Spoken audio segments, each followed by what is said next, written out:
Il appelait sa mère 2 fois par semaine. Les repas du dimanche chez elle étaient sacrés, une tradition familiale. Les fêtes étaient rythmées par ses recettes maison et des souvenirs précieux accumulés sur des décennies. La fête des mères signifiait offrir des cadeaux attentionnés et partager des moments de qualité. Aujourd'hui, ces appels se font en secret, comme des rendez-vous clandestins, nécessitant minutie et stratégie. Les repas du dimanche deviennent des sources de tension à négocier plutôt qu'à apprécier. Les fêtes de famille se transforment en champs de bataille où la loyauté est mesurée et testée. La fête des mères devient un exercice de gestion de culpabilité plutôt qu'une célébration de l'amour. L'homme se retrouve face à un dilemme impossible, préserver la relation qui a façonné ses fondations ou maintenir la paix dans la relation qui définit son avenir. Entre honorer le passé et financer le présent. Entre la femme qui l'a créé et celle qui affirme le compléter. C'est ce que l'on appelle le phénomène d'isolement maternel, une stratégie systématique visant à couper le cordon émotionnel, non par maturation naturelle, mais par manipulation subtile. Dans certaines relations, on observe une véritable guerre psychologique où l'influence maternelle est méthodiquement réduite par le partenaire romantique. Aujourd'hui, nous allons explorer ce mécanisme psychologique qui transforme les mères en rivales, les liens familiaux en tests de loyauté et les relations naturelles en conflits territoriaux. Comprendre ce phénomène, ce n'est pas seulement saisir la dynamique familiale, c'est comprendre comment certaines relations intimes deviennent des outils de contrôle émotionnel. Avant de plonger dans cette vidéo, assurez-vous de vous abonner à la chaîne et d'activer la cloche de notification pour ne rien manquer sur les relations familiales et amoureuses.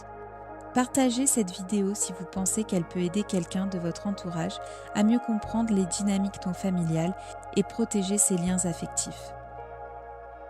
Tout commence par une mésinterprétation de la nature des relations. Dans une dynamique saine, l'amour se multiplie, il ne se divise pas. Une nouvelle relation doit enrichir la capacité émotionnelle, pas éliminer les liens existants. Mais dans une logique territoriale, chaque relation devient une compétition à somme nulle. Pour qu'une influence augmente, une autre doit diminuer. La partenaire qui cherche à isoler son compagnon de sa mère agit selon une psychologie de la rareté. Croire que les ressources émotionnelles sont limitées et doivent être rationnées. Si l'homme aime sa mère, c'est de l'amour volé à la partenaire. S'il demande conseil à sa mère, c'est un signe de confiance retiré à la partenaire. S'il apprécie sa compagnie, c'est du plaisir détourné de leur relation. Cette approche transforme l'amour d'une ressource abondante en une compétition constante. Au lieu de rejoindre le cercle familial, la partenaire crée un cercle alternatif, impliquant l'abandon du cercle d'origine. L'isolement se met en place progressivement. Établir des limites raisonnables sur la fréquence des contacts. Introduire des inquiétudes concernant l'influence de la mère sur la relation. Créer des choix incompatibles entre la relation maternelle et l'harmonie du couple. L'homme croit faire des choix matures, prioriser l'amour ou montrer sa responsabilité, mais il est en réalité manipulé. Dans cette dynamique, la mère est perçue comme une rivale. Elle a plusieurs avantages. Elle l'a connue en premier, elle l'a aimée sans condition et elle connaît ses vulnérabilités mieux que personne. Sa capacité à aimer sans attente de retour crée une anxiété de menace comparative. La partenaire romantique ressent que son amour conditionnel ne peut rivaliser avec l'amour maternel. Chaque interaction maternelle est évaluée comme une menace. La mère le fait-elle rire plus que moi ? La mère comprend-elle mieux sa façon de communiquer ? La mère le soutient-elle mieux dans les moments difficiles ? Chaque réponse favorable à la mère renforce l'idée qu'il faut limiter ou éliminer la relation maternelle. Pour isoler, la partenaire met en place des tests de loyauté. Conflit de planning entre obligations familiales et couple. Anniversaires ou fêtes qui coïncident avec des événements de couple. Ces tests créent des scénarios où maintenir les deux relations devient impossible, renforçant l'idée que choisir la mère est un signe de loyauté mal placée, et choisir la partenaire, la preuve d'un ordre hiérarchique correct. L'isolement s'étend à la manipulation des informations sur la mère, mettre en avant ses défauts, minimiser ses qualités. L'utilisation de leviers émotionnels, culpabilité, honte ou peur pour restreindre les contacts avec la mère. La manipulation financière, présenter les dépenses familiales comme un obstacle au projet du couple. Chaque contact avec la mère devient coûteux en termes de paix domestique et de bien-être relationnel. L'homme finit par choisir d'éviter ces coûts, pensant agir librement. Certaines campagnes d'isolement utilisent l'influence sociale.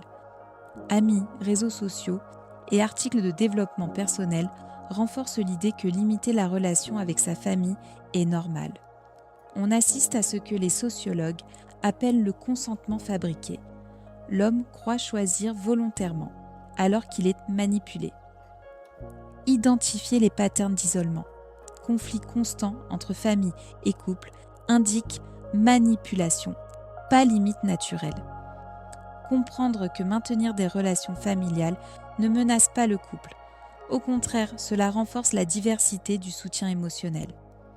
Établir des frontières claires, prioriser son partenaire est raisonnable, mais demander la rupture avec sa famille est manipulatif. Favoriser l'intégration plutôt que l'exclusion. La relation amoureuse doit s'ajouter aux liens familiaux, pas les remplacer.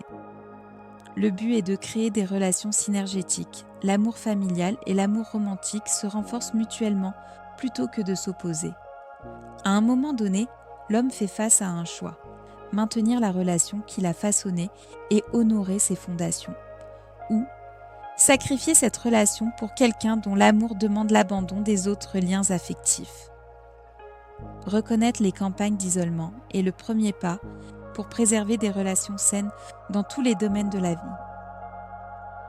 L'amour ne devrait pas imposer la destruction d'autres relations. Il doit ajouter à la vie, pas soustraire.